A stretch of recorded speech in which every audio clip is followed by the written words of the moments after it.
करने जा रहे हैं व्याकरण का एक नया और विषय समास, जिसे इंग्लिश में कहा जाता है कंपाउंड। कंपाउंड शुरू करते हैं और देखते हैं। सबसे पहला इस तस्वीर को देखते हैं। इस तस्वीर में दिया हुआ है राजा का पुत्र। ये वाक्यांश है। अगर मैं इसे पूरा लेती हूं तो ये बनेगा वाक्य, जिसे कहेंगे राजा का पुत्र खेल रहा है। ये पूरा है वाक्य। लेकिन जब इसे दो भागों में बांट दिया जाता है तो वो वाक्यांश बनता है। तो ये हमारा क्या है? वाक्यांश। और ये है राजा का पुत्र। अगले चित्र की ओर जाते हैं तो अगला जो हमारा वाक्यांश है उसमें दिया हुआ है 3 फलों का समाहार। ठीक है, ये वाक्यांश है। तो इसमें क्या दिया हुआ है? 3 फलों का समाहार। अगला चित्र जो दिया हुआ है उसके अंतर्गत वर्णन किया गया है रक्त है जो कमल, यानी कि रक्त मीन्स लाल है जो कमल। ये वाक्यांश। अब वाक्यांश को देखते हैं। अगर हम इन्हें एक नाम दिया जाए, संक्षिप्त किया जाए, तो वाक्यांश को मैं इस जो राजा का पुत्र दिया गया है उसको दूंगी राजपुत्र। 3 फलों का समाहार यानी 3 फलों का समूह को नया नाम दिया जाएगा, जिसे संक्षेप करके हम कहेंगे त्रिफला। और रक्त लाल है जो कमल, जो वाक्यांश है, इसको अगर मैं संक्षिप्त करती हूं तो इसको क्या नाम दूंगी? रक्त कमल। तो हम देखते हैं कि ये क्या है और हमें इसे किस प्रकार से समझना है। अगर हम ऊपर के उदाहरणों में रंगीन शब्द दिए गए वाक्यांशों को संक्षिप्त करके बने हैं। ये जो वाक्यांश दिए हुए हैं इनको संक्षिप्त यानी जिसको हम कहेंगे शॉर्ट फॉर्म में दिया है राजपुत्र। ठीक है, 3 फलों का समाहार में हमने शॉर्ट करके दिया है, जिसे संक्षिप्त कहेंगे दिया है त्रिफला। और इसको रंगीन में देखें तो रक्त कमल दिया गया है।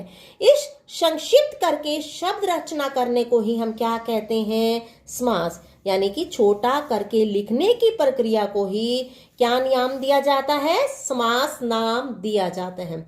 अगर हम समास का क्या करना चाहें, इसका विच्छेद करना चाहें, तो करेंगे हम सम प्लस में आस। सम का अर्थ होता है पास, आस का अर्थ होता है बिठाना, यानी शब्दों को पास पास बिठा देना। ठीक है, शब्दों को पास पास बिठा देना। तो हम समास की परिभाषा क्या देंगे?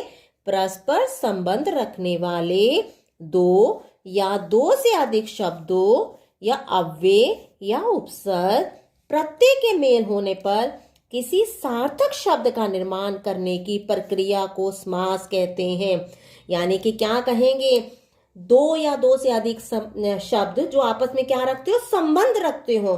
चाहे वो अव्यय के संबंध से बने, योग से बने, उपसर्ग के योग से बने, चाहे वो प्रत्यय के योग से बने, और जो इनसे शब्द बने वो सार्थक होना चाहिए। उसे हम क्या नाम देंगे? समास या समस्त।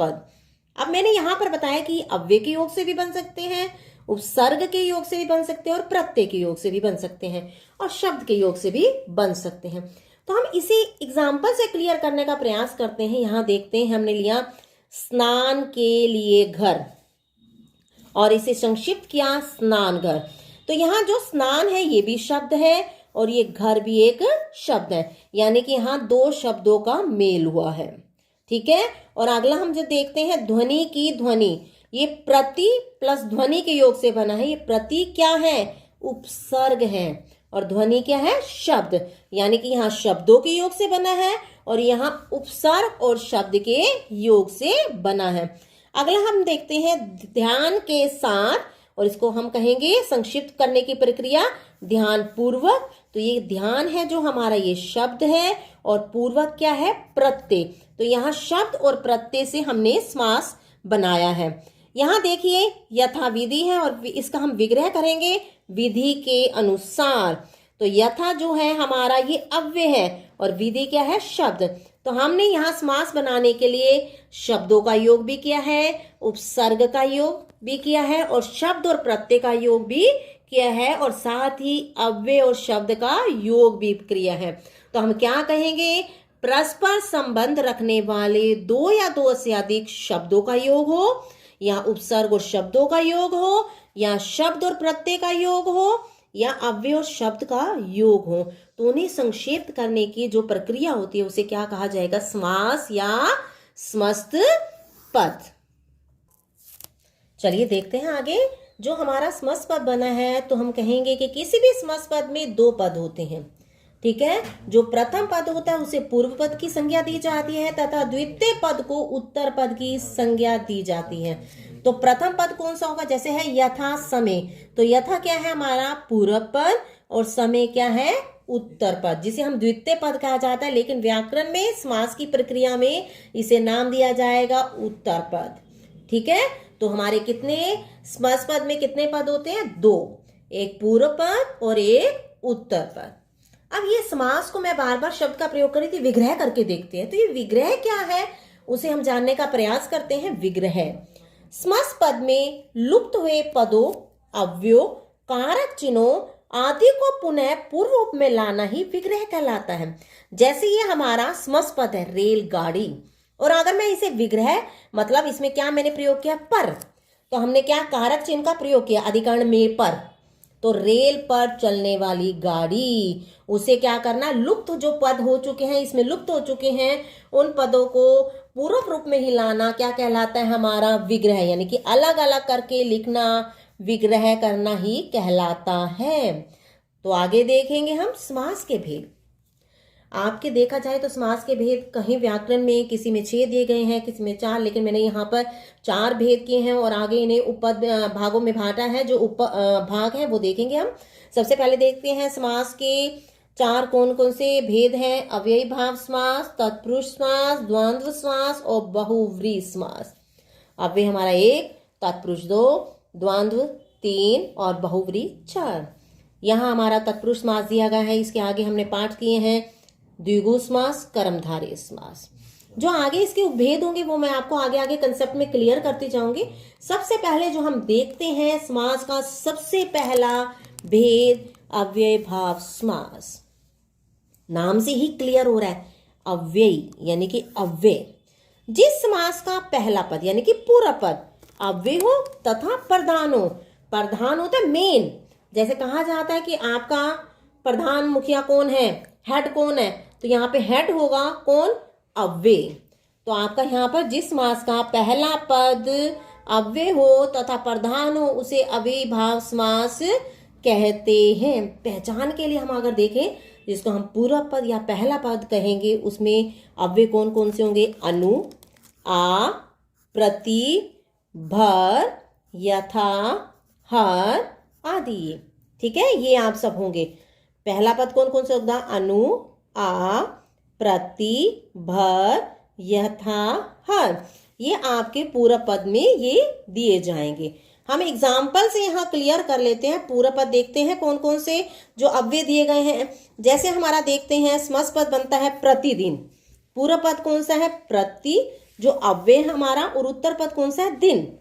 तो इसका समास पद क्या बनेगा? प्रतिदिन। और अगर हम इसका विग्रह करते हैं तो बनेगा प्रत्येक दिन। अब यहां पर देखें, आ जन्म, इसमें पूरा पद कौन सा होगा हमारा? आ, और उत्तर पद कौन सा होगा? जन्म।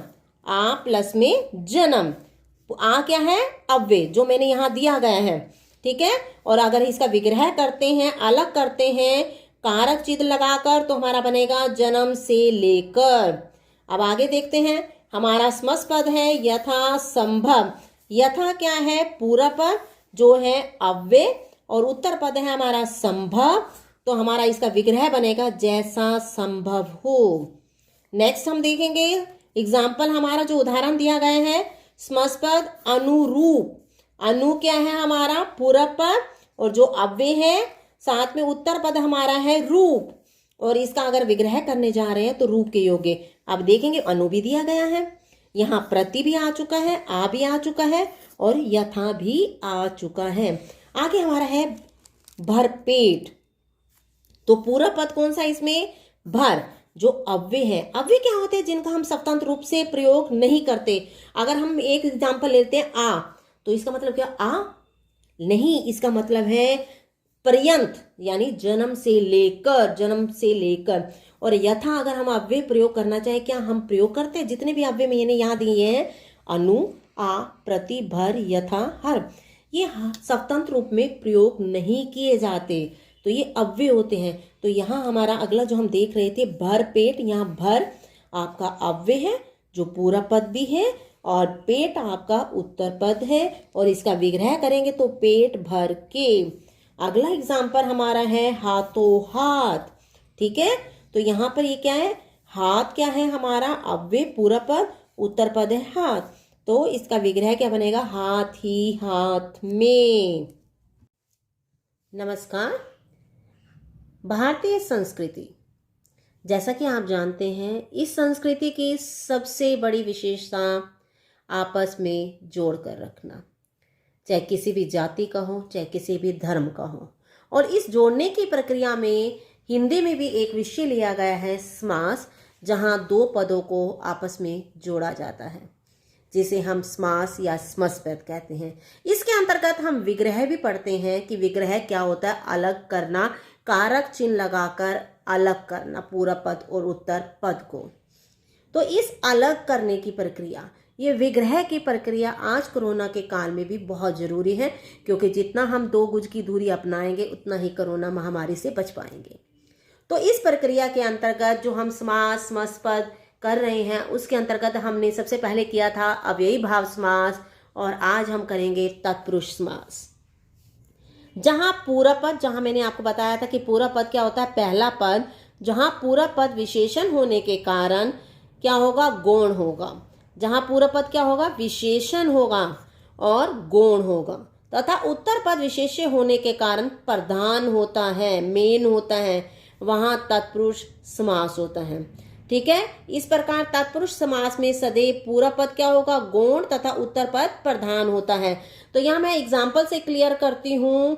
ठीक है, तो आपको क्लियर हो जाएगा।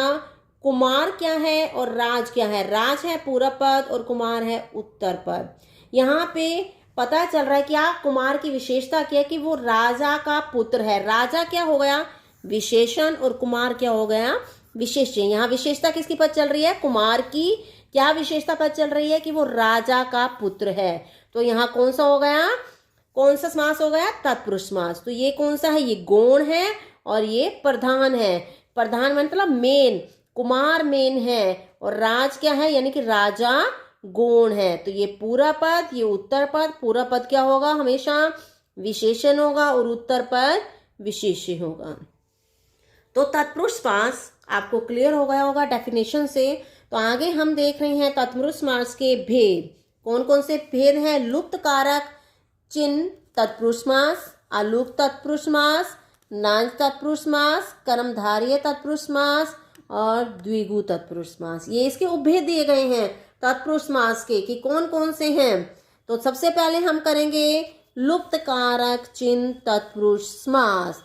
इस समास में दोनों पदों के बीच आने वाले कारक चिन्हों को, से, द्वारा, के लिए, का, के, की, में, पर का लोप हो जाता है। विग्रह करते समय इन कारक चिन्हों को पुनः जोड़ दिया जाता है। इनके यानी कि विग्रह करेंगे तो इन कारक चिन्हों को लगा दिया जाता है। कर्ता और संबोधन कारकों को छोड़कर शेष कारकों के चिन्हों के आधार पर इनके भेद बताए गए हैं, जो मैं आगे बताऊंगी। कौन सा हम कारक छोड़ते हैं, आपको पता है, कर्ता ने कर्म को करण से, संप्रदान के लिए अपदान से, ये सारे कारक हैं, लेकिन हमने यहाँ पर छोड़ना है कर्ता और संबोधन को छोड़ देंगे। बाकी जो सभी कारक हैं उनके चिन्हों का हम प्रयोग करते हैं। तो उसके आधार पर हमारे भेद हैं। कर्म तत्पुरुष समास सबसे पहले देखेंगे। इसमें कर्म कारक के चिन्ह को का लोप हो जाता है, यानी को का प्रयोग किया जाता है। सबसे पहले हम करेंगे कर्म तत्पुरुष समास। इसमें कर्म कारक के चिन्ह को का लोप हो जाता है, यानी कि कर्म कारक का चिन्ह होता है को। हम इसका विग्रह करते समय पूर्व पद और उत्तर पद के मध्य को कारक चिन्ह का प्रयोग करते हैं। एग्जाम्पल हम देखते हैं, स्वर्ग प्राप्त, तो हमारा को चिन्ह लग जाएगा जिसके अंतर्गत, तो हम विग्रह करेंगे तो लिखेगा स्वर्ग को प्राप्त। ठीक है, और अगला है परलोक गमन, कहाँ गया हुआ है वो, परलोक, विशेषता उसकी क्या है, परलोक गया हुआ है, तो को लगा दिया हमने, परलोक को गमन। सुख प्राप्त, ठीक है, प्राप्त क्या हुआ उस व्यक्ति को, सुख, विशेषता उसकी विशेषण क्या है, सुख, तो इसका विग्रह करेंगे तो सुख को प्राप्त। नेक्स्ट है करण तत्पुरुष समास। इसमें करण कारक के चिन्ह, किसका कौन सा चिन्ह प्रयोग होता है, से, द्वारा का लोप हो जाता है, यानी हम किसका प्रयोग करते हैं, से का प्रयोग करते हैं। ठीक है, तो हमारा क्या है, समास गुण युक्त, यानी किस चीज से युक्त है, वो गुणों से। विशेषता क्या है, गुण से युक्त होना, तो हमने क्या लगाया है, गुणों से युक्त। अगला है लाभ युक्त, किससे युक्त हो रहा है, जुड़ किससे रहा है, लाभ से। विधि निर्मित, क्या आएगा, विधि द्वारा निर्मित, यानी कि हम ये देखेंगे इसमें कारक चिन्ह के दो होते हैं, कर्ता ने कर्म को कर्ण से या द्वारा, तो इसका किसका प्रयोग होता है, से या द्वारा का। तो हमारा यहाँ विधि निर्मित है, तो हमने क्या प्रयोग किया, विधि द्वारा निर्मित। रेल यात्रा, किससे यात्रा कर रहा है, वो रेल द्वारा यात्रा। तो अगला है संप्रदान तत्पुरुष समास, इसमें संप्रदान कारक की विभक्ति के लिए लुप्त हो जाती है, जैसे प्रयोगशाला, प्रयोग के लिए शाला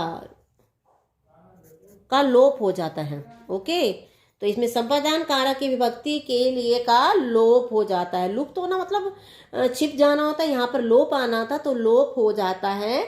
जैसे प्रयोगशाला, किसके लिए शाला है, ये प्रयोग के लिए। ठीक है, डाक गाड़ी, किस चीज की गाड़ी है, उसकी विशेषता है क्या, गाड़ी की, डाक के लिए गाड़ी। घर किस चीज का है, स्नान के लिए, तो यहाँ विशेषण है और ये सारे क्या है, विशेष्य।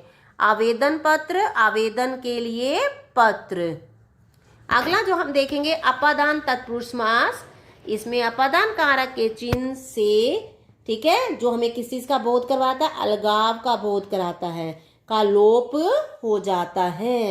एग्जाम्पल से देखते हैं, गुणहीन, वो हीन माने अलग हो रहा है, गुणों से रहित हो रहा है, तो यहाँ पे अपादान कारक होगा। आप कहेंगे मैडम करण में भी यही आ रहा है से, और यहाँ पर भी अपादान में भी से आ रहा है, तो यहाँ पर किसी चीज के साथ जुड़ते हैं करण तत्पुरुष में, और अपादान तत्पुरुष में किसी चीज से अलगाव यानी अलग होने का बोध होता है।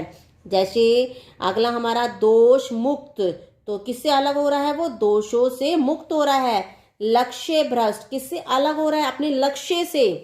जन्मांध, किस चीज से अंधा, यानी कि आंखों की जो रोशनी है वो खत्म हो चुकी है, कब से, जन्म से, तो यानी कि जन्म से क्या है, वो अंधा। देश निकाला, किस चीज से निकाल दिया गया, उसे देश से अलग कर दिया गया, तो देश से निकाला। अगला जो हमारा है वो है संबंध तत्पुरुष समास, इसमें संबंध कारक के चिन्ह का, के, की का लोप हो जाता है। जैसे राजमहल, किसका महल, राजा का महल। पशु बलि, किस चीज की बलि दी जाएगी, पशुओं की। पत्रोत्तर, पत्र का उत्तर, तो इसमें किस चीज का प्रयोग किया गया है, का, की, का। ठीक है, यहाँ आपको क्लियर हो गया, तो संबंध कारक के चिन्ह का, के, की का प्रयोग किया गया है। दीपावली, दीपों की आवली, आवली का अर्थ क्या होता है, पंक्ति, यानी दीपों की पंक्ति। अगला है करोड़पति, करोड़ों का पति, यानी कितने का, करोड़ रुपयों का पति। अगला जो है हमारा कारक है अधिकरण, तो हम अधिकरण तत्पुरुष देखेंगे। इसमें अधिकरण कारक की विभक्ति में पर लुप्त मतलब लोप, इसका प्रयोग किया जाता है। जैसे कवि वर, कवियों में वर, वर मतलब श्रेष्ठ। गृह प्रवेश, कहाँ प्रवेश कर रहा है, वो घर में प्रवेश कर रहा है। वाक पटु, किस चीज में कुशल है, वाक मने वाणी, पटु मने कुशल, वाणी में कुशल। भारतवासी, भारत में वास करने वाला। ठीक है, यहाँ आपको क्लियर हो गया, में या पर का प्रयोग होगा। जैसे कवियों में वर, गृह में प्रवेश, वाक वाणी में पटु, और भारतवासी भारत में वास करने वाला। अधिकरण के कौन कौन से चिन्ह हैं, में, पर, इसका प्रयोग किया जाता है। जो नेक्स्ट हमारा है अलुक तत्पुरुष समास। अलुक तत्पुरुष समास में जैसे ही हम पढ़ते हैं तो इसमें अलुक, आ का अर्थ होता है नहीं, लुक मने लोप, अर्थात लोप न होना। इस समास में पूरब पद में कारक चिन्ह किसी ना किसी रूप में विद्यमान होता है, लेकिन हमें दिखाई नहीं देता। जैसे सरसिस में पहला पद है सरिस, ठीक है, जिसका अर्थ सरोवर नहीं बल्कि सरोवर में है, और अधिकरण कारक का विभक्ति चिन्ह में इसमें निहित है, लेकिन हमें दिखाई नहीं देता। दोबारा देख लीजिए, जैसे है सरसिस में पहला पद कौन सा है, सरसी, ठीक है, और जिसका अर्थ है खाली सरोवर नहीं बल्कि इसका अर्थ क्या होता है, सरोवर में। यहाँ हमारे को कारक चिन्ह दिखाई नहीं दे रहा है, तो हम कहेंगे ये जितने भी अलुक तत्पुरुष समास के जितने भी उदाहरण होते हैं वो सभी संस्कृत के होते हैं, जैसे मृत्युंजय, मृत्यु को जय करने वाला। सरसिज, सरोवर में जन्म लेने वाला। खेचर, आकाश में विचरण करने वाला। तो आपको समझ आ गया होगा, जितने भी होंगे सभी उदाहरण संस्कृत के होंगे और इसमें कारक चिन्ह हमें दिखाई नहीं देगा, लेकिन कारक चिन्ह इनके साथ ही जुड़ा होता है। यहाँ पर मृत्युंजय मतलब मृत्यु नहीं है, बल्कि मृत्यु को। सरसिज आपको यहाँ बताया गया था। और खेचर, खेचर का मतलब होता है आकाश में। खे मतलब आकाश नहीं है, बल्कि आकाश में। प्यारे बच्चों नमस्ते। आज हम करने जा रहे हैं अलुक तत्पुरुष। हमने पार्ट 2 के अंतर्गत किया था तत्पुरुष समास। आज एक और उसका भेद करने जा रहे हैं, जो है अलुक तत्पुरुष समास। अलुक 2 शब्दांशों के योग से बना है। अ प्लस में लुक। आ का अर्थ है नहीं, लुक मने लोप, अर्थात लोप न होना। इस समास में पूर्व पद में कारक चिन्ह किसी न किसी रूप में विद्यमान रहता है। हमें जब पता है कि अगर हम समास देखते हैं तो इसमें 2 पद प्रधान होते हैं, एक पूर्व पद होता है और एक उत्तर पद होता है। और इस समास में जो अलुक तत्पुरुष समास है, इसमें पूर्व पद में कारक चिन्ह किसी न किसी रूप में विद्यमान होता है। ठीक है। सरसी में पहला पद है सरसी, जिसका अर्थ है सरोवर। ठीक है। सरसी का क्या अर्थ होता है? सरोवर नहीं, बल्कि सरोवर में है। अगर हम इसका निकालने पे बैठे तो इसका अर्थ निकलता है सरोवर, लेकिन यहाँ पर में इसके साथ जुड़ा हुआ है। ठीक है। अधिकरण कारक का विभक्ति चिन्ह में इसमें निहित होता है। कौन सा निहित होता है? में इसमें निहित होता है। जो अलुक तत्पुरुष समास है, इसके सभी उदाहरण संस्कृत के होते हैं। अगर मैं एक एग्जाम्पल और लेती हूँ और आपको समझाने का प्रयास करती हूँ, तो हम लेते हैं वन मानुष। अगर मैं एग्जाम्पल लेती हूँ वन मानुष, ठीक है। अगर एग्जाम्पल है वन मानुष, तो मैंने एग्जाम्पल लिया है वन मानुष। तो यहाँ पर वन का अर्थ होता है जंगल, मानुष माने मनुष्य। तो यहाँ वन का अर्थ है जंगल नहीं, बल्कि जंगल में मानुष माने रहने वाला मनुष्य। तो यहाँ पर आपको दिख रहा होगा, तो ये इसके साथ क्या जुड़ा हुआ है? में, वन में रहने वाला मनुष्य। तो आपको बताया गया है कि अलुक तत्पुरुष के जितने भी उदाहरण होते हैं सभी संस्कृत के होते हैं। ठीक है। और आगे एग्जाम्पल हम देखने का प्रयास करते हैं। मृत्युंजय है, तो इसमें क्या है? मृत्यु को जय माने जीतने वाला, जय करने वाला। सरसिज, सर का अर्थ होता है सरोवर। यहाँ सरोवर नहीं, में, सरोवर में है। सिज मैंने जन्म लेने वाला, उत्पन्न होने वाला, सीजने वाला, यानी सरोवर में उत्पन्न होने वाला। खेचर, खे का मतलब होता है आकाश में, चर माने विचरण करने वाला, आकाश में घूमने वाला। और अगर मैं एग्जाम्पल लेना चाहूँ तो इसके बहुत सारे एग्जाम्पल भी ले सकते हैं। जैसे एग्जाम्पल ले सकते हैं हम पंचक्की है, यानी कि पवन से चलने वाली चक्की। यहाँ पर पन माने पवन है, लेकिन यहाँ पवन से इसके साथ जुड़ा हुआ है, तो पवन से चलने वाली चक्की। आपको क्लियर हो गया होगा कि इसके साथ कारक चिन्ह जुड़ा होता है। जो शाब्दिक अर्थ हम इसका निकालने का प्रयास करते हैं वो तो होता ही है, लेकिन साथ में कारक चिन्ह भी जुड़ा रहता है, जो हमें दिखाई नहीं देता, लेकिन हमेशा इस समास में विद्यमान रहता है। आप अश्रु गैस भी ले सकते हैं, पर्णकुटी ले सकते हैं, ठीक है, बैलगाड़ी भी ले सकते हैं। ये सारे के सारे अलुक तत्पुरुष के एग्जाम्पल हैं। यहाँ मैंने वन मानुष और पंचक्की का एग्जाम्पल भी दिया, साथ में सरसीज का दिया है, तो मृत्युंजय भी है, खेचर भी है, बहुत सारे एग्जाम्पल हैं। जो अगला हमारा तत्पुरुष समास का अन्य जो कहेंगे हम कि भेद है, उपभेद भी कह सकते हैं, वो है नंज तत्पुरुष समास। नंज तत्पुरुष समास, इस समास में स्मस पद का पूरा पद निशेष सूचक नकारात्मक संस्कृत के अ, अन, न या हिंदी के कह सकते हैं, ये जुड़े होते हैं, या कह सकते हैं हम हिंदी का कौन सा होता है? अन।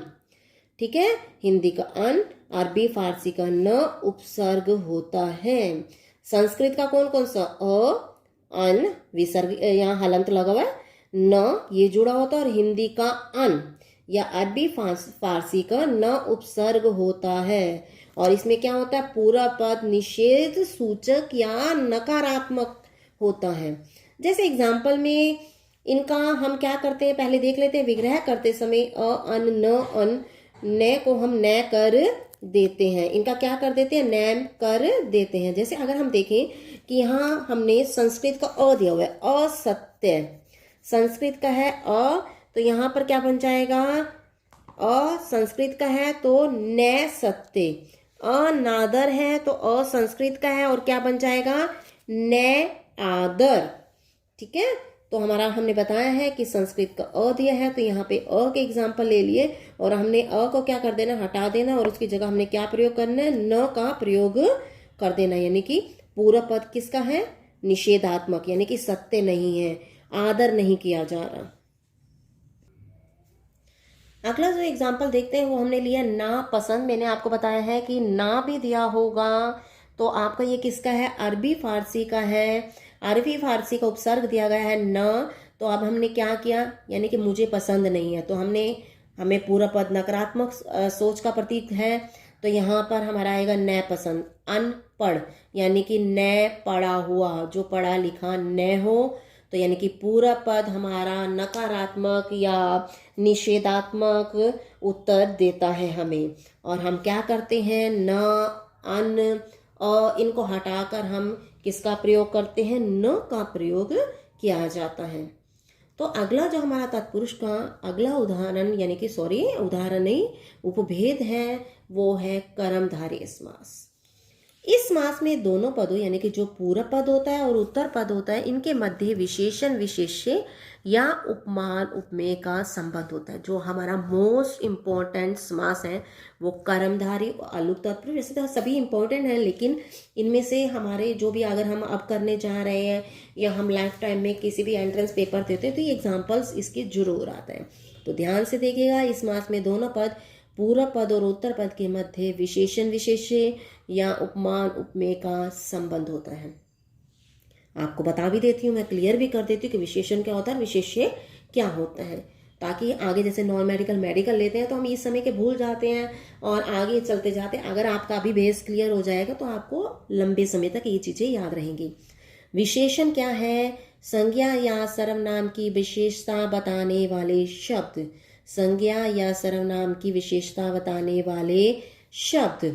ठीक है, और विशेष्य क्या होते हैं, जिस संज्ञा या सर्वनाम शब्द की विशेषता बताई जाए, जिसकी विशेषता बताई जाएगी वो विशेष्य, और जो विशेष्य की विशेषता बताने वाले शब्द होते हैं वो विशेषण कहलाते हैं। एग्जाम्पल से मैं आपको क्लियर कर देती हूँ। नील कमल, यहाँ कमल की विशेषता पता चल रही है तो ये विशेष्य है। और कमल की क्या विशेषता है कि वो कैसे रंग का है, नीले रंग का है, तो ये हमारा विशेषण है। तो नीला विशेषण हो गया और कमल हमारा विशेष्य है। जैसे आगे हम देखते हैं सद्भावना, तो यहाँ सद प्लस में भावना होगा, ये हमारे संधि का रूल है, व्यंजन संधि का। तो हम देखते हैं सत का भावना कैसी है उसकी, सत अच्छी पवित्र। ठीक है, तो भावना क्या है आपकी विशेष्य और आपका सत है विशेषण। तो यहाँ मेरे को आपको क्लियर कर दिया है कि यहाँ पे विशेषण और विशेष्य है। आगे आपसे पूछा, यहाँ मैंने बताया कि उपमान उपमेय भी होता है, ऊपर बताया गया था कि उपमान और उपमेय भी होगा। तो हम देख रहे हैं कि उपमान और उपमेय का एग्जाम्पल देख लेते हैं। उपमेय का एग्जाम्पल देखिए, उपमेय क्या होता है, जिसकी तुलना की जाए, जिसकी तुलना की जाए। और उपमान क्या होता है, उपमेय की जिसके साथ तुलना की जाए। यहाँ से आपको एग्जाम्पल से क्लियर होता ही जाएगा। उपमेय क्या होता है, जिसकी तुलना की जाए, उपमान जिससे तुलना की जाए। तो यहाँ देखते हैं हम कमल नयन। अब यहाँ पर किसकी तुलना की गई है, नयन की तुलना की गई है, आंखों की तुलना की गई है, तो ये उपमेय है। और किससे की गई है, कमल से। कमल क्या है, उपमान है। ठीक है, यहाँ क्रोध अग्नि, अग्नि क्या है, उपमेय है, और क्रोध क्या है, उपमान है।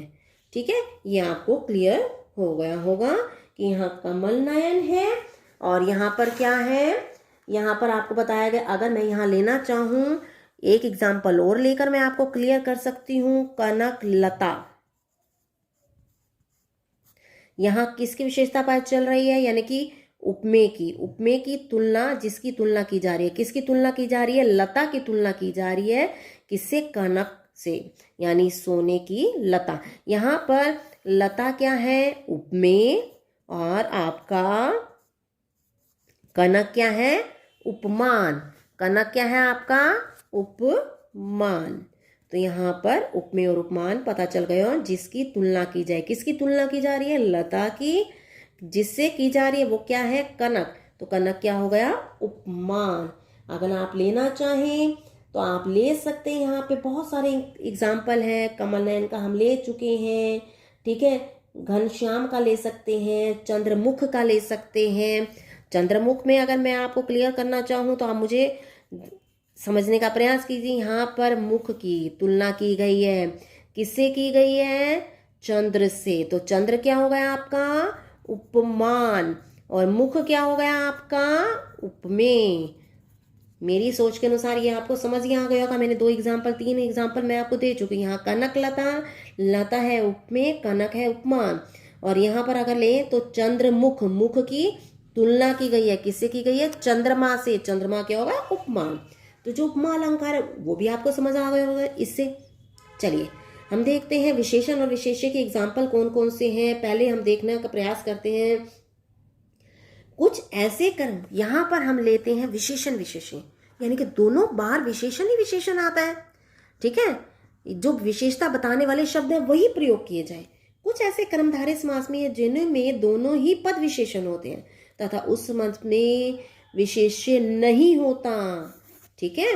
और हम क्या लगाएंगे? उनका विग्रह किस प्रकार करेंगे? जैसे देव ऋषि, लाल सुर्ख, राज ऋषि।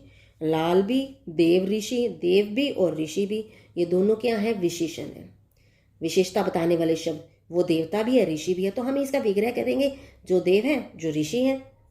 लाल सुर्ख, तो यहाँ पे लाल भी क्या है? विशेषण है, और सुर्ख भी होता है लाल, बिल्कुल ही लाल। तो यहाँ पे क्या होगा? जो लाल है, जो सुर्ख है। यहाँ पे है राज ऋषि, यानी कि जो राजा है, जो ऋषि है। यहाँ पर विशेषण नहीं बताया गया कि किस कौन, ये नहीं बताया गया, बस ये बताया कि वो देवता भी है और ऋषि भी है। लाल भी है, जो लाल भी है और सुर्ख भी है, वो राजा भी है और ऋषि भी है, ठीक है। आगे हम देखते हैं जो हमने किया था, ये आपको क्लियर हो गया होगा। विशेषण विशेष्य, उपमान उपमेय, विशेषण विशेषण। आगे जो हमने बताया था कि उपमेय और उपमान से संबंधित एग्जाम्पल जो मैंने यहाँ क्लियर किए आपको, चंद्रमुख वाला, कनकलता वाला, कमल नयन वाला। आगे हम उपमेय उपमान के देखते हैं। यदि उपमेय पहले हो और उपमान बाद में, यदि उपमेय जिसकी विशेषता बताई जा रही है, जिसकी तुलना की जा रही है, जिसकी तुलना की जा रही है, अगर वो पहले हो, ठीक है, और उपमान और जिससे तुलना की जाए वो बाद में हो, तो उनके विग्रह में रूपी लगाना अधिक उचित होता है, ठीक है। और उपमान को पहले और उपमेय को बाद में लिखा जाता है। जबकि क्या दिया होगा? उपमेय पहले दिया होगा, लेकिन आपने क्या करना है? बाद में लिख देना है। और इसमें क्या प्रयोग करना है? रूपी का प्रयोग करना है। एग्जाम्पल से मैं क्लियर कर देती हूँ आपको। देखिए जैसे आपका एग्जाम्पल है मुख चंद्र। यहाँ मुख क्या है और चंद्र क्या है? मुख आपका उपमेय है, हमने क्या लेना है, और चंद्र क्या है? आपका उपमान लेना है, ठीक है। उपमान है आपका, चंद्र क्या है? उपमान, और मुख क्या है? उपमेय। तो हमने क्या करना है? जो हमारा उपमान है उसे पहले ले लेना है, चंद्र को पहले ले लेना है, और हमने लगाना है चंद्र रूपी मुख। स्त्री रतन है, स्त्री आपकी क्या है? स्त्री की उपमेय है, जिसकी तुलना की जा रही है। किसकी तुलना की जा रही है? स्त्री की। स्त्री क्या है आपका?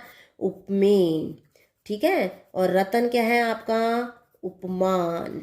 तो हमने क्या करना है? उपमान को पहले ले आना है, यानी कि रतन को आगे लेके आएंगे, रतन, और फिर बाद में लगाएंगे हम रूपी। हमने बताया है कि रूपी का प्रयोग करना है, फिर बाद में लगाएंगे स्त्री। तो रतन रूपी स्त्री, ठीक है। ये क्लियर हो गया होगा। और इस जगह पर उपमेय और उपमान का भेद समाप्त हो जाता है, दोनों एक को एक ही मान लिया जाता है। कर्मधारय समास के समस्त पद का कोई भी विग्रह किया जा सकता है। जैसे कमल नयन है तो कमल के समान नयन भी कर सकते हैं, और नयन और या कमल रूपी नयन भी हम कर सकते हैं। ये आपके एंट्रेंस में आते हैं तो आप इसको क्लैरिफाई कर सकते हैं। ये आपको क्लियर हो गया होगा कि मैंने आपको बता दिया है कि आपने विशेषण विशेष्य भी होते हैं। जैसे अगर मैं विशेषण विशेष्य का लेना चाहूँ तो मैं ले सकती हूँ। नीलकंठ है, तो इसमें नील विशेषण है और कंठ विशेष्य है। तो आपका यहाँ से क्लियर हो गया होगा आपको कि विशेषण विशेष्य के मैंने स्टार्टिंग में ही एग्जाम्पल क्लियर कर दिए थे। नील कमल है, सद्भावना है, उपमान उपमेय के भी क्लियर कर दिए थे मैंने आपको, विशेषण विशेष्य के भी क्लियर कर दिए हैं, और उपमेय उपमान के फिर दोबारा से एक एग्जाम्पल मैंने आपको देखने का प्रयास किया है, इससे क्लियर हो गया होगा। तो आपका अगर पेपर में आता है ये कमल नयन आता है तो आप इसको कमल के समान नयन भी कर सकते हैं और कमल रूपी नयन भी कर सकते हैं। ये आपका दोनों का दोनों क्लियर होगा। जो अगला हमारा तत्पुरुष समास का अन्य उपभेद है वो द्विगु तत्पुरुष समास है, जिस समास पद का पूरा पद संख्यावाची विशेषण हो। यानी कि जो हमारा हमने बताया था कि दो पद होते हैं, पूरा पद और उत्तर पद। तो जो पूरा पद होगा, जैसे नव है, अगर एग्जाम्पल देखे दोपहर है, नवग्रह है, शताब्दी है, हम लेना चाहे तो अठन्नी है, पंचवटी है, त्रिफला है, हमने स्टार्टिंग में एक त्रिफला भी लिया था, ठीक है, चौराहा है, पंजाब है। तो यहाँ हमारे कहेंगे कि दो, ये क्या है, पूरा पद है और ये संख्यावाची विशेषण है, इसे द्विगु समास कहेंगे। इसमें समूह या समाहार का ज्ञान होता है, यानी कि इनका प्रयोग किया जाता है। उनका दोपहर है, जैसे एग्जाम्पल है तो दो पहरों का समूह, नव ग्रह, 9 ग्रहों का समाहार, शताब्दी, शत मने 100, अब्दो मने वर्षों का समाहार। तो ये आपको एग्जाम्पल क्लियर होंगे जिसमें पूरा पद संख्यावाची हो। एग्जाम्पल मैं आपको बता चुकी हूँ, आप त्रिफला भी ले सकते हैं, आप पंजाब भी ले सकते हैं, आपका नवरत्न भी आता है, जो आप तेल का प्रयोग करते हैं नवरत्न तेल, तो उसमें 9 रत्नों का प्रयोग किया जाता है। आप एग्जाम्पल में लेना चाहें तो सत सई भी ले सकते हैं, जिसमें क्या है 7, जो बिहारी जी की रचना है, 7 दोहों का समूह। सतसई का अगर विग्रह करें तो यहाँ बनेगा 700 दोहों का समाहार या समूह, ठीक है। तो आपको एग्जाम्पल मैंने बता दिए हैं, दोपहर, नवग्रह, शताब्दी, त्रिफला, पंजाब, सतसई, नवरत्न, जिसमें जिस समास में पूरा पद संख्या वाची हो वहां कौन सा समास होगा, द्विगु तत्पुरुष समास, ठीक है बेटा। नमस्कार, हम करेंगे आज द्वंद्व समास। जैसा कि पहले पता है कि हमने किया था तत्पुरुष, उसके अंतर्गत दिए गए थे तत्पुरुष समास, द्विगु समास, ठीक है, कर्मधारय समास और अलुक तत्पुरुष समास और नंज तत्पुरुष समास। आज हम करेंगे द्वंद्व समास।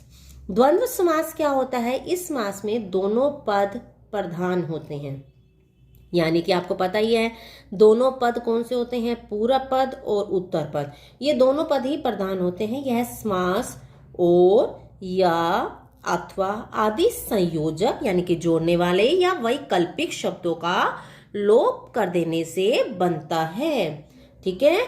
किस किस का प्रयोग किया जाता है, और या अथवा। द्वंद्व समास जो हम कहेंगे वो 3 प्रकार का होता है। इतरेतर द्वंद्व, ये क्या होता है, इतरेतर, इतर इतर, हम समझते तो है कि माता पिता है, रुपया पैसा है, दिन रात है, पाप पुण्य, ये द्वंद्व समास है। लेकिन अगर आप कंपटीशन में बताना चाहूंगी, कंपटीशन में जाते हैं आगे, तो ये आपके लिए बेनिफिशियल होगा। तो ये इतरेतर द्वंद्व समास क्या होता है, इस द्वंद्व समास में दोनों पद तो प्रधान तो होते ही हैं, साथ ही अपना अलग अलग अस्तित्व भी रखते हैं, यानी कि दोनों की वैल्यू होती है। जो दोनों यानी कि पूरा पद होगा और उत्तर पद होगा, इन दोनों का अलग अलग अस्तित्व भी होगा। इनका विग्रह करते समय और, तथा, एवं आदि संयोजक शब्दों को पुनः लाया जाता है, यानी कि किस किस का प्रयोग किया जाता है, और, तथा, एवं संयोजक का प्रयोग किया जाता है। इनको पूर्व पद और उत्तर पद को क्या करते समय अलग करते हैं, यानी कि इनका विग्रह करते समय हम किसका प्रयोग करेंगे, और, तथा, एवं। कौन सा है ये, इतरेतर द्वंद्व समास। इसका एग्जाम्पल देखें इतरेतर द्वंद्व समास का, तो है अन्न और जल, यानी कि दोनों का पूरा पद और जो उत्तर पद है, इन दोनों का अलग अलग अस्तित्व है। इसमें हमने क्या लगाना है, हमने बताया था कि और, तथा, एवं। तो अन्न का अपना अस्तित्व है और जल का भी अस्तित्व है, क्योंकि ना तो हम अन्न के बिना रह सकते हैं, ना जल के बिना रह सकते हैं। माता की अपनी वैल्यू है और पिता की भी अपनी वैल्यू है, दोनों का अलग अलग अस्तित्व है। तो इसका हम विग्रह करेंगे तो क्या बनाएंगे, माता और पिता, राधा कृष्ण, क्योंकि राधा की भी अपना अस्तित्व है और कृष्ण का भी अपना अस्तित्व है। तो इसका विग्रह करते समय हम और का प्रयोग करेंगे और बोलेंगे राधा और कृष्ण। अगला जो हमारा है वो है वैकल्पिक द्वंद्व समास। इस समास में दो विपरीतार्थक यानी कि विलोम शब्दों का योग रहता है, यानी कि दोनों जो पूरा पद और उत्तर पद होगा इनमें एक क्या होगा, जो भी दोनों के दोनों होंगे वो विलोम होंगे। ठीक है, जैसे कि इसमें हम प्रयोग करेंगे या अथवा, इसमें हम किसका प्रयोग करेंगे, या अथवा। ठीक है, या अथवा शब्दों का प्रयोग किया जाता है। जैसे एग्जाम्पल हम देखेंगे हानि लाभ, तो हम इसका क्या करेंगे, विकल्प है आपको, दोनों में से कौन सा चाहिए, हानि या लाभ, धर्म या अधर्म। ठीक है, थोड़ा या बहुत, यानी कि दोनों क्या है, विलोम है। थोड़े का क्या विलोम शब्द बनता है, बहुत, और धर्म का क्या बनता है, अधर्म विलोम। हानि का विलोम क्या बनता है, लाभ। तो ये क्या होंगे, वैकल्पिक द्वंद्व समास। तो अगला जो हमारा द्वंद्व समास का उपभेद है वो है समाहार द्वंद्व समास। समाहार का अर्थ होता है समूह। ठीक है, कभी कभी वस्तुओं के एक समूह को व्यक्त करने के लिए दो प्रतिनिधि शब्दों द्वारा समास बना लिया जाता है। दो प्रतिनिधि शब्दों द्वारा समास बना लिया जाता है। उदाहरण के लिए दाल रोटी, तो हम कैसे लिखेंगे, इसका विग्रह करेंगे, दाल कोमा रोटी आदि। यहाँ दाल रोटी का मतलब खाली दाल और रोटी ही नहीं है, बल्कि दाल रोटी के साथ साथ जीवन निर्वाह करने के लिए, जिंदगी बिताने के लिए अनिवार्य अन्य जरूरी चीजें भी हैं, यानी कि जो जो हमें जिंदगी बिताने के लिए जो भी चीजें चाहिए वो सारी इसके अंतर्गत आएंगी, यानी कि समाहार मतलब समूह आएगा। तो आपको क्लियर हो गया द्वंद्व समास इतरेतर द्वंद्व, जिसमें दोनों के अपना अलग अलग अस्तित्व होगा। वैकल्पिक द्वंद्व समास जिसमें दो विलोम होंगे। समाहार द्वंद्व समास जिसमें क्या होगा, आपको पता है कि वस्तु का समूह को व्यक्त किया जाएगा। नेक्स्ट हमारा है बहुव्रीहि समास। ये कैसे बनेगा, बहु प्लस में व्रीहि। बहु का अर्थ होता है बहुत, व्रीहि का मतलब धान, यानी कि बहुत सा धान, अर्थात वह जिसके पास बहुत धान हो। तो ये धान किसके मतलब अनाज किसके पास होता है, किसान के पास। धान कब आता है हमें पता ही है, अप्रैल महीने में। तो हम क्या कहेंगे कि बहु मतलब बहुत, व्रीहि मतलब धान। इसका अर्थ क्या निकल रहा है, किसान, यानी कि जिसके पास बहुत सा धान होता है वो कौन होता है, किसान। तो ये किसान हमें अन्य के बारे में बता रहे हैं, यानी कि ना तो बहु के बारे में ना ही व्रीहि के बारे में। बहु क्या है हमारा पूर्व पद, व्रीहि क्या है हमारा उत्तर पद। ना तो हमें इससे पता चल रहा है और ना ही इससे, बल्कि हमें इससे तीसरे के बारे में पता चल रहा है कि उसके पास बहुत सा धान है। किसके पास है, किसान के पास। तो ये कौन सा होगा, अन्य पद पर धान होगा। तो व्याख्या में इसको क्लियर कर देती हूँ, आपको एक्सप्लेन कर देती हूँ। इस समास में दोनों पदों में से कोई भी पद प्रधान नहीं होता। पूरा समास पद किसी अन्य अर्थ को प्रकट करता है, यानी कि ना तो दोनों पदों में से, हमने बताया है कि दो पद होते हैं, एक पूरब पद और एक उत्तर पद। ठीक है ना, यहाँ पर पूरब पद बहु था और व्रीहि उत्तर पद था। इसमें ना तो पूरब पद प्रधान होता है ना ही उत्तर पद, बल्कि क्या होता है, किसी अन्य अर्थ को प्रकट करते हैं। ये दोनों के दोनों जो पद हैं वो किसी अन्य अर्थ को प्रकट करते हैं। अगर तो आगे हम करेंगे, इसके एग्जाम्पल देखते हैं। सबसे पहले एग्जाम्पल लेते हैं आशुतोष। आशु का अर्थ होता है शीघ्र और तोष का अर्थ होता है तुष्ट हो जाना, यानी कि संतुष्ट हो जाना। तो यहाँ पर हमें शीघ्र तुष्ट होने वाला कौन है, शिव। यानी कि ना तो आशु से ना ही तोष से हमें क्लियर हो रहा है, बल्कि हमें इन दोनों से किसी अन्य के बारे में पता चल रहा है, वो है शिव। आगे हम एग्जाम्पल देखेंगे त्र्यंबकम। त्रय मतलब तीन है, अंबकम मने नेत्र। तीन है अंबक, जिसके वो कौन है, तीन नेत्रों वाला कौन है, शिव। तो हमें किसके बारे में पता चल रहा है, शिव के बारे में। और अगर हम लेते हैं सतीश, यानी कि सती का ईश है जो, यानी सती कौन है, पार्वती का ईश है जो। ईश मतलब देवता, पार्वती का ईश कौन है, शिव। तो अन्य के बारे में पता चल रहा है अनंग, यहाँ मतलब बिना अंगों का है जो। यहाँ बिना अंगों का कौन है, अ मतलब, ठीक है, अन मने रहित, अंग मने अंगों से। अंगों से रहित कौन है, कामदेव। किसके बारे में पता चल रहा है, अन्य कौन है, कामदेव। अन्य के बारे में पता चल रहा है। जैसे हम लेते हैं गणेश, गण प्लस में ईश। तो यहाँ गण मतलब गणों का ईश है जो। कौन है गणों का ईश, हमें पता नहीं चल रहा, तो हमें कहेंगे कि शिव पुत्र गणेश। तो ये गणेश हैं। जैसे नेक्स्ट एग्जांपल लेते हैं हम वक्रतुंड। ठीक है, उदाहरण हमारा क्या है, वक्रतुंड। वक्र मतलब होता है टेढ़ा, तुंड मतलब मुख, यानी कि टेढ़ा है मुख जिसका, हमें क्लियर नहीं हो रहा ना। वक्र मतलब टेढ़े, तुंड मने मुख, हमें टेढ़ा किसका, तुंड मने मुख, टेढ़ा मुख है किसका। तो हमें जब पता चलेगा कि गणेश का है तो हमें कंसेप्ट क्लियर हो जाता है, यानी कि ना तो पूर्व पद से पता चल रहा है उत्तर मिल रहा है हमें, ना ही उत्तर पद से हमें कोई उत्तर जवाब मिल रहा है। तो इसका अर्थ निकलता है अन्य से, हमें क्लियर हो जाता है कि ये गणेश के बारे में बताया गया है, तो ये अन्य पद हो गया। जैसे अगला देखेंगे भवानी नंदन, अगर इसका पूरा पद है भवानी और नंदन है उत्तर पद, तो भवानी का अर्थ है पार्वती और नंदन का अर्थ है पुत्र। तो हाँ, अगर हम इसका लेते हैं भवानी के नंदन, तो हमें पता ही नहीं चल रहा किसके बारे में बताया गया है। अगर मैं लेती हूँ भवानी का अर्थ है पार्वती, नंदन मने पुत्र, तो मैं कहूंगी पार्वती के पुत्र। आप कहोगे कौन से पुत्र, दो पुत्र है, कौन से के बारे में बता रहे हैं, तो मैं कहूंगी गणेश। और अगर हम लेते हैं श्रीश, श्री ईश, श्री प्लस में ईश, तो श्री है पूरा पद, ईश है उत्तर पद। श्री से हमें क्लियर नहीं हो रहा, ना ही ईश से पता चल रहा है। श्री का अर्थ होता है लक्ष्मी, ईश का अर्थ है विष्णु, तो हम क्या कहेंगे, श्री के ईश हैं जो, कौन है श्री के ईश, लक्ष्मी के ईश कौन है, विष्णु। दश ग्रीव, अगर हम लेते हैं दश क्या हो गया हमारा पूर्व पद और ग्रीव हो गया उत्तर पद, तो पूर्व पद का अर्थ निकालें तो बनता है 10, ग्रीव का अर्थ निकलता है गर्दन, तो 10 गर्दन है जिसकी। तो हम सोचेंगे ना, तो हमें पता ही नहीं चल रहा, अगर हम इसका अर्थ निकालने बैठे 10 है गर्दन जिसकी, तो हम एकदम उत्तर भी दे सकते हैं कि रावण। तो किसके बारे में पता चल रहा है, अन्य के बारे में। तो यहाँ आपको एग्जाम्पल दिए गए हैं त्र्यंबकम का, सतीश का, अनंग का, गणेश का, वक्रतुंड का, भवानी नंदन का, श्रीश का और दश ग्रीव का। ये सारे बहुव्रीहि समास के एग्जाम्पल हैं, उदाहरण हैं, जिन्हें आप देखेंगे तो आपको पता चल जाएगा ना तो पूरब पद ना ही उत्तर पद, दोनों में से कोई पद प्रधान नहीं होता, बल्कि अन्य पद प्रधान होता है और हमें इसका अर्थ पता चल जाता है। तो वो कौन सा समास होगा, बहुव्रीहि समास। गुड आफ्टरनून स्टूडेंट्स, आप लोगों ने कहा था कि समास के कुछ एग्जाम्पल्स भी दिए जाएं, तो मैं समास के कुछ उदाहरण दे रही हूँ, जिसे आप ध्यान से सुनेंगे तो समझेंगे, तो आपको कंसेप्ट बिल्कुल क्लियर हो जाएगा। ठीक है, तो सबसे पहले हम ले रहे हैं अव्ययी भाव समास।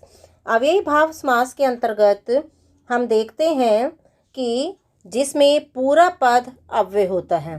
ठीक है, हमें क्लियर था कि पूरा पद अव्यय होगा। तो इसके उदाहरण देखते हैं। सबसे पहले समस्त पद के अंतर्गत लेते हैं आजीवन। आपका पता है कि अव्यय लिया गया है आजीवन, और इसका समास का विग्रह बनेगा जीवन भर। अगला है आजन्म, तो जन्म से लेकर, आजन्म अव्यय आ गया, तो आपका इसका समास का विग्रह बनेगा जन्म से लेकर। आमरण यानी कि मरने तक। यथा कर्म, आपका यहाँ पे यथा अव्यय आ गया, तो कर्म के अनुसार।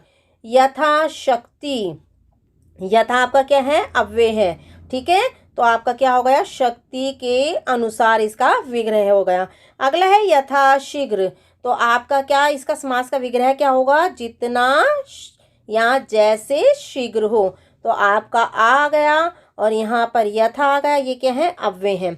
अगला देखते हैं हम यथा नियम। यथा क्या है, अव्यय है, और इसका समास का विग्रह करेंगे तो बनेगा नियम के अनुसार। अगला है प्रतिदिन, यहाँ पे प्रति क्या है, अव्यय है, तो इसका क्या बनेगा, प्रत्येक दिन। प्रति वर्ष और विग्रह प्रत्येक वर्ष। अनुरूप, रूप के अनुसार, अनु क्या है, अव्यय। ठीक है, प्रत्येक। ठीक है, तो आपका क्या बनेगा, यहाँ पर प्रति प्लस एक होता है, तो यहाँ हर एक, प्रति प्लस अक्ष यानी आंखों के सामने। तो आपके जो दिए गए हैं, यहाँ पर आ दिया गया है, यथा दिया गया है, प्रतिदिन दिया गया है, और अनु दिया गया है, प्रति दिया गया है, तो ये क्या हो जाएगा, ये सारे के सारे आपके अव्यय होंगे। अव्यय भाव समास के बाद हमारा है तत्पुरुष समास, जिसके अंतर्गत दूसरा पद प्रधान होता है और विभक्ति चिन्हों का लोप हो जाता है। तत्पुरुष समास के 6 उपभेद विभक्तियों के आधार पर किए गए हैं, जिसमें सबसे पहला है कर्म तत्पुरुष। यहाँ आपको पता होगा कि कर्ता और संबोधन को नहीं लेते, हम कर्म से शुरू करते हैं, इसी कारण इसके विभक्तियों के आधार पर 6 उपभेद किए गए हैं। सबसे पहला जो है हमारा वो है कर्म तत्पुरुष समास, जिसके अंतर्गत कर्म का कारक चिन्ह को का प्रयोग किया जाता है। और हमारा सबसे पहला जो एग्जाम्पल है वो है ग्रामगत। ठीक है, ग्रामगत तो कहाँ पे गया हुआ, गांव को गया हुआ, तो ग्राम को गत। अगला है जलद, जल को देने वाला। यश प्राप्त तो कौन सा कारक चिन्ह का प्रयोग कर रहे हैं हम, को का। शरणगत यानी शरणागत, शरण को आया हुआ। ठीक है, क्योंकि आ है इसके अंतर्गत तो ये हो गया शरणागत, शरणगत का नहीं है, शरणागत है तो शरण को आया हुआ। ठीक है, आगत मीन्स होता है आया हुआ। अगला एग्जाम्पल हम देखेंगे स्मस पद के अंतर्गत दिया गया है गृहकट यानी गृह को काटने वाला। नीरद नीर को देने वाला। स्वर्गगत स्वर्ग को गत।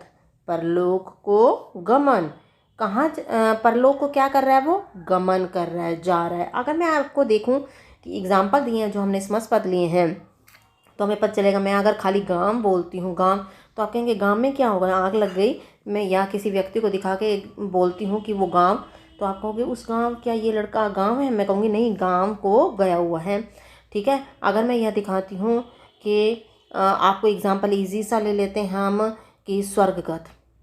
ठीक है, ये स्वर्ग को गया हुआ। या परलोक, मैं कहूँगी परलोक, आप कहोगे परलोक में क्या हो गया, मैं कहूँगी ये परलोक को गमन हो गया इसका। तो आपको कंसेप्ट क्लियर होगा कि यानी कि कर्म तत्पुरुष समास, जिस तत्पुरुष के अंतर्गत दूसरा पद प्रधान होता है, तो हमारा दूसरा पद कौन सा है, गत। ठीक है, प्राप्त, गत, प्राप्त, आगत, गृहकट, कट। ठीक है, नीरद, स्वर्गगत और यहाँ गमन, ये हमारे क्या हैं, दूसरा पद है जिसे हम कहेंगे उत्तर पद। दूसरे पद को क्या नाम दिया जाता है, उत्तर पद। और पहले पद को क्या नाम दिया जाता है, पूरब पद। और यह है उत्तर पद, तो इसके अंतर्गत हमने उत्तर पद के अंतर्गत कर्म तत्पुरुष के कारक चिन्ह किसका प्रयोग किया है, को का प्रयोग किया है। तो आपको समझ आ गया होगा कि आगे हमारा है करण तत्पुरुष समास। करण तत्पुरुष समास के अंतर्गत आपको पता होगा कि कारक चिन्ह कौन सा होता है, से और द्वारा। तो हम सबसे पहला जो एग्जाम्पल इसका देखते हैं, हमारा एग्जाम्पल है मदांत यानी मद से अंधा। ठीक है, आपको पता ही होगा कि तत्पुरुष समास में मैंने अभी पहले भी बताया आपको कि कौन सा पद प्रधान होता है, आपका उत्तर पद प्रधान होता है। तो किस चीज़ में अंधा है, वो अंधा है मद में, नशे में, नशे से अंधा। अगला है नख भिन्न यानी कि नख से भिन्न। कष्ट साध्य, तो किससे साध्य, कष्ट से साध्य, यानी कि हमने क्या प्रयोग किया है, से का प्रयोग किया है। से किस कारक का कौन सा चिन्ह है, करण का चिन्ह कौन सा है, से। ठीक है, हमने किसका प्रयोग किया, करण कारक के चिन्ह से का प्रयोग किया। अगला है स्वरचित, उसने क्या रचना की है, किसने की है, स्वयं ने रचना की है, यानी स्वयं द्वारा रचित। मदमत, इसका होगा मद से मत। अकाल पीड़ित, किससे पीड़ित है, अकाल से। रेखांकित, रेखा से अंकित, रेखा से क्या किया गया, अंकित किया गया है। अगला है हस्तलिखित, हाथों से क्या किया गया है, लिखा गया है, यानी कि अंकित किया गया है। ठीक है, रेखा से अंकित किया गया, हाथों से लिखा गया है। अकाल से क्या हो रहा है, पीड़ित हो रहा है। मद में क्या हो रहा है, मस्त हो रहा है। मद में क्या है, अंधा यानी उत्तर पद। नख क्या हो रहा है, भिन्न हो रहा है। कष्ट से क्या है, साध्य। सब से क्या है, रचित, यानी कि आपका और इनको आपका समास का विग्रह करते समय हम इसमें किसका प्रयोग करेंगे, से का प्रयोग करेंगे। ठीक है, आपको यहाँ से क्लियर हो गया होगा कि हमने करण कारक के चिन्ह से का प्रयोग किया है। जो आगे हमारा नेक्स्ट है जो हमारा, वो है संप्रदान तत्पुरुष समास। संप्रदान तत्पुरुष समास के अंतर्गत आप देखेंगे कि, एक मिनट बेटा, संप्रदान तत्पुरुष के अंतर्गत आपके संप्रदान का जो कारक चिन्ह होता है, के लिए का प्रयोग किया जाता है। जैसे यहाँ पर है स्मस पद है पद लोभ। ठीक है, पद लोभ, यहाँ पर पद का क्या है उसको लोभ, यानी पद के लिए लोभ है उसको। ये मार्ग व्यय, मार्ग के लिए व्यय का प्रयोग किया गया है। धन लोभ, यहाँ पे धन का क्या है उसको, धन के लिए लोभ है, धन का लालच यानी धन के लिए लोभ। अब यहाँ पर क्या है, यहाँ जेब का खर्च नहीं होता, जेब के लिए खर्च होता है, स्नान के लिए घर होता है और रसोई के लिए घर होता है। रसोई के लिए घर, स्नान के लिए घर, जेब के लिए खर्च, पद के लिए लोभ। ठीक है, व्यक्ति को क्या होता है, पद का लोभ, यानी पद के लिए लोभ होता है। ठीक है, यानी पद जो मिले उसका लालच बना रहता है। और जो रास्ते का व्यय नहीं होता, रास्ते के लिए व्यय होता है। हम का प्रयोग करते हैं, कई बार देखो होगा मैं भी उच्चारित करते समय का प्रयोग कर रही हूँ, वो हमारा गलत है। तो हमें धन का लोभ नहीं होता, धन के लिए लोभ होता है हमें। तो यहाँ पर हमारे जो विग्रह किए गए हैं उनके अंतर्गत संप्रदान तत्पुरुष के कारक चिन्ह का प्रयोग किया गया है। नेक्स्ट जो हमारा है वो अपादान तत्पुरुष समास है। अपादान तत्पुरुष समास के अंतर्गत आपको पता है से कारक चिन्ह होता है। ठीक है, और इसमें अलग होने का भाव होता है। तो हम देखेंगे यहाँ पर स्मस पद है, पद च्युत यानी पद से च्युत, भय से भीत यानी भय से अलग हो रहा है। बुद्धिहीन, किससे हीन है, बुद्धि से हीन है यानी बुद्धि से रहित, यहाँ अलग होने का भाव होगा। से का तो प्रयोग क्या गया, आपको कहेंगे कि आप करण में भी से और द्वारा का प्रयोग होता है, अपादान में भी से का प्रयोग होता है, लेकिन मैम ये दोनों से का प्रयोग हो रहा है तो हमें पता कैसे चलेगा। करण में अलग होने का भाव नहीं होगा, जबकि अपादान तत्पुरुष में अलग होने का भाव होगा। अगला है आपका समस पद श्राप मुक्त, किससे मुक्त हो रहा है, श्राप से मुक्त। राज भय है, किससे भय है, आपका राज से भय। ठीक है, उसको राजा से भय। चरित्रहीन, चरित्र से वो रहित हो रहा है। ठीक है, श्राप से मुक्त हो रहा है, चरित्र से रहित हो रहा है। तो ये आपका पदान तत्पुरुष समास। अगला जो हमारा समास है वो है समंत तत्पुरुष समास, जिसके अंतर्गत हम का के की का प्रयोग करते हैं। राजदूत, यहाँ किसका दूत है, राजा का दूत। ठीक है, संबंध पता चल रहा है राजा का और दूत का। राजनीति, किसकी नीति है, ये राजा की, दोनों का संबंध है, राजा की नीति। राजकुमार, ये किसका कुमार है, राजा का, दोनों का संबंध है। राजमाता, किसकी माता है, राजा की माता। यहाँ पर भारतवासी, भारत का वासी। समस पद के अगला राजपुरुष, यहाँ पर इसका विग्रह करेंगे समास का तो देखेंगे राजा का पुरुष। राष्ट्रपति, किसका पति, राष्ट्र का पति, राष्ट्र और पति का संबंध है। सेनापति, सेना और पति का संबंध है। तो यहाँ पर किस कारक चिन्ह का प्रयोग हुआ है, का, तो सेनापति। अगला जो हमारा समास है वो है अधिकरण तत्पुरुष समास। तो देखते हैं अधिकरण तत्पुरुष समास में समस पद में दिया गया है वन वास। तो आपको कारक का पता होगा कि अधिकरण में पर का प्रयोग होता है। तो हमारा यहाँ पर विग्रह करेंगे वन में वास। अध्ययन कुशल, किसमें कुशल, अध्ययन में, पढ़ाई में कुशल है वो। और दर्द कहाँ हो रहा है, सिर में दर्द हो रहा है। गृह प्रवेश, किसमें प्रवेश कर रहा है, घर में प्रवेश कर रहा है। जल में मगन है। कार्यदक्ष, कार्य में दक्ष है। कुल श्रेष्ठ, कुल में श्रेष्ठ। घुड़सवार, घोड़े पर सवार, क्योंकि हमारा इसका कारक चिन्ह अधिकरण में पर, तो यहाँ पर क्या आ गया, घोड़े पर सवार। तो यहाँ आपको क्लियर हो गया होगा कि अधिकरण तत्पुरुष के कारक चिन्ह में का पर का प्रयोग किया गया है। तो अधिकरण तत्पुरुष समास ये आपको क्लियर हो गया होगा, आपको समझ भी आ गया होगा। तो आपने इसको ध्यान से करना है। नेक्स्ट हम करेंगे अलुक तत्पुरुष समास। जैसा कि मैंने पहले आपको बताया है कि अलुक तत्पुरुष समास के अंतर्गत पहले पद में कारक चिन्ह किसी न किसी रूप में विद्यमान रहता है। ठीक है, तो अगर हम देखें यहाँ पर दिया हुआ एग्जाम्पल दही बड़ा, तो यहाँ पर हम ये नहीं कह सकते कि दही में डूबा हुआ बड़ा। अब इसके अंतर्गत हम कहेंगे कि दही और बड़ा नहीं, यहाँ पर दही के अंतर्गत कहीं ना कहीं विद्यमान है में, तो हम इसका विग्रह करते समय क्या कहेंगे, दही में डूबा हुआ वड़ा। ठीक है। नेक्स्ट एग्जाम्पल हमारा है मधुमक्खी। अब यहाँ पर क्या विद्यमान है, इसके अंदर मधु है तो शहद होता है, लेकिन इसके अंदर शहद का, ठीक है, शहद का संचय करने वाली मक्खी मधुमक्खी बनता है। यहाँ पर अगर आप देखेंगे पूरा पद है हमारा दही और यहाँ है बड़ा उत्तर पद, तो हमारे पूरा पद में जो कारक चिन्ह है वो विद्यमान है, तो दही में डूबा हुआ बड़ा, ठीक है, और मधुमक्खी में मधु का संचय करने वाली मक्खी।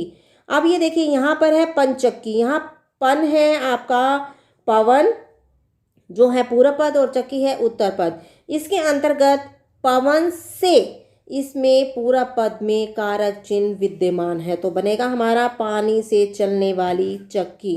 अब यहाँ पर है वन मानुष, वन के अंदर में विद्यमान है, तो यहाँ पे बनेगा वन में रहने वाला मानुष, तो क्या बनेगा, वन में रहने वाला मानुष। इसके अंतर्गत पूरा पद में कारक चिन्ह किसी ना किसी रूप में विद्यमान होता है। जो आगे हम करने जा रहे हैं वो हमारा है नंद तत्पुरुष समास। नंद तत्पुरुष समास में जैसा कि मैं पहले बता चुकी हूँ, इस समास में पूरा पद निषेधात्मक या नकारात्मक होता है और इसमें अन न, ठीक है, या ना उपसर्ग होता है।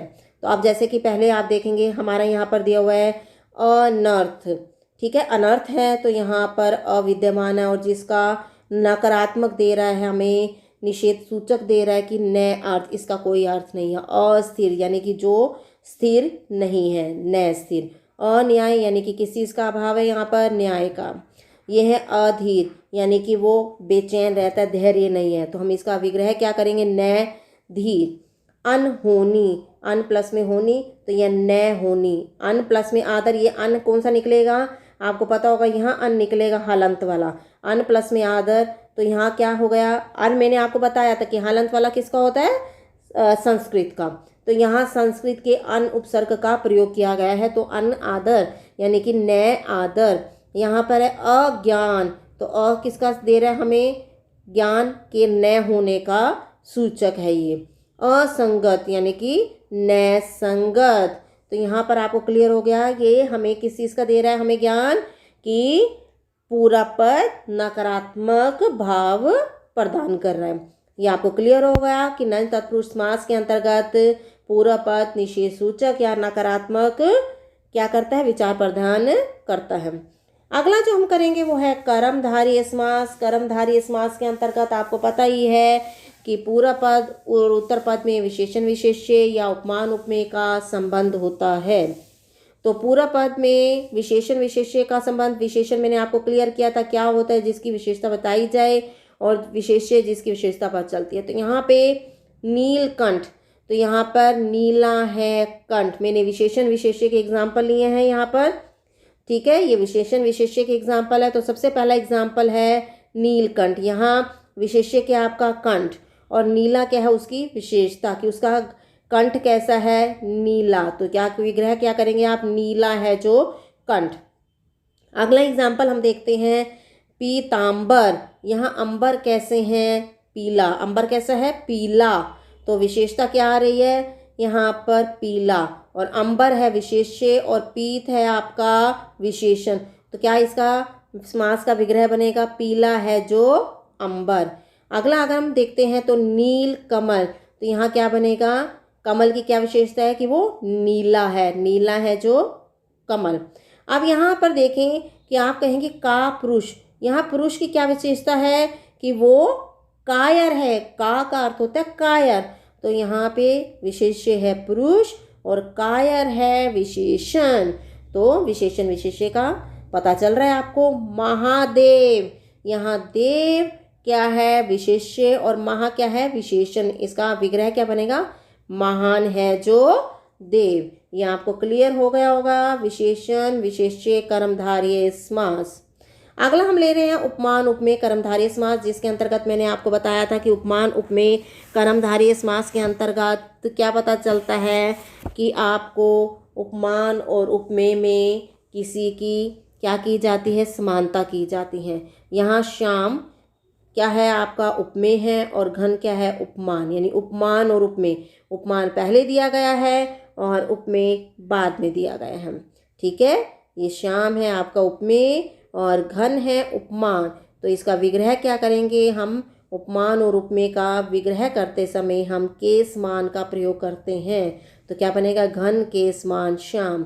अब नयन क्या है? उपमेय। यहाँ हमने नयन को कमल के समान बताया गया है, वहाँ पे विशेषता बताई थी उसकी, यहाँ हम इक्वल बता देते हैं, इन दोनों को समान बताने का प्रयास कर रहे हैं, नयन को कमल के समान बता रहे हैं, ठीक है ना। तो वहाँ पर क्या होती है? विशेषता पता चलती कि वैसा है, नीले कपड़े पहन रखे हैं, काले कपड़े पहन रखे हैं, लेकिन यहाँ तो उसके सुंदर नयन किसके समान है? कमल की तरह है, ठीक है। अब यहाँ उसका जो पता चल रहा है, विग्रह करेंगे तो कमल के समान नयन। यहाँ हम देखते हैं चंद्रमुख है, यहाँ मुख किसकी तरह है? चंद्रमा की तरह, जो चमकता रहता है, रोशनी देता है। यानी रोशनी देने का मतलब ये नहीं है कि चारों तरफ प्रकाश हो जाता, मतलब मुख चमकता रहता है, उसका चमक है उसके मुख पर चंद्रमा की तरह। तो यहाँ हम क्या प्रयोग करेंगे? बीच में के समान। तो क्या बन जाएगा? विग्रह चंद्रमा के समान मुख। यह आपको क्लियर हो गया होगा। नेक्स्ट जो हमारा समास आता है वो है द्विगु समास। द्विगु समास के अंतर्गत बताया गया था आपको कि आपका जो पूरा पद होता है, मैं पहले क्लियर कर रही हूँ, कर्मधारय और द्विगु तत्पुरुष के ही उपभेद हैं, यहाँ पर बताए गए हैं। उपभेद तो आगे हमने उसके भी लिए हैं, तत्पुरुष के कर्म ये लिए हैं, ठीक है। यहाँ पे भेद बताए गए हैं, द्विगु और कर्मधारय को भी हमने इसके अंतर्गत ही लिया है तत्पुरुष के, ठीक है। तो आज इसके बाद हमारा आता है द्विगु समास, जिसके अंतर्गत पूरा पद संख्यावाची होता है। जैसे चौ दो, यहाँ पे चौ का अर्थ है चार, तो चौराहा यानी चार राहों का समाहार। चौमासा, चार मासों का समाहार। दोपहर, दो पहरों का समाहार। च्वन्नी, तो किसका? च्वन्नी किसे कहा जाएगा? जिसमें चार आने होते हैं उन्हें च्वन्नी कहा जाता है। तो यहाँ क्या बनेगा? चार आनों का समाहार। नेक्स्ट हमारा जो है वो है द्वंद्व समास, जिसके अंतर्गत मैंने आपको बताया था कि हम इस तीन प्रकार के होते हैं, इतरेतर, ठीक है, और हमारा मैंने बताया था आपको वैकल्पिक और समाहार। में यहाँ इतरेतर के एग्जाम्पल ले रही हूँ आपके, मैंने वैकल्पिक और समाहार द्वंद्व के नहीं लिया, फिर भी मैं आपको क्लियर कर दूंगी साथ में ही, इसके साथ ही। देखिए हमारा है सब द्वंद्व समास, जिसके अंतर्गत हमने लिए हैं सबसे पहले इतरेतर के,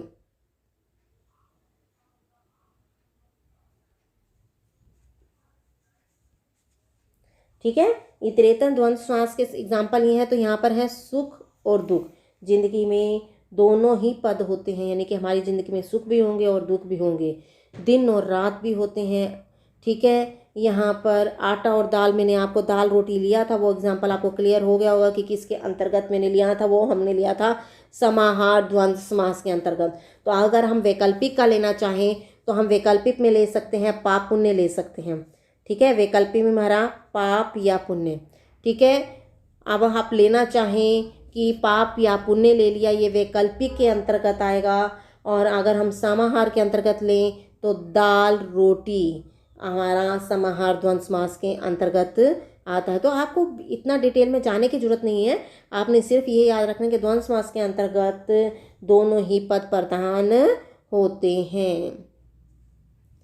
नेक्स्ट हमारा जो एग्जाम्पल है वो है बहुव्रीहि समास, जिसके अंतर्गत मैंने बताया था आपको, बहुव्रीहि समास के अंतर्गत आपका बहु ही, मैंने बहु का अर्थ बताया था बहुत, और व्रीहि का अर्थ बताया था धान, यानी कि जिसके पास बहुत सा धान हो वो किसान के लिए लिया गया था।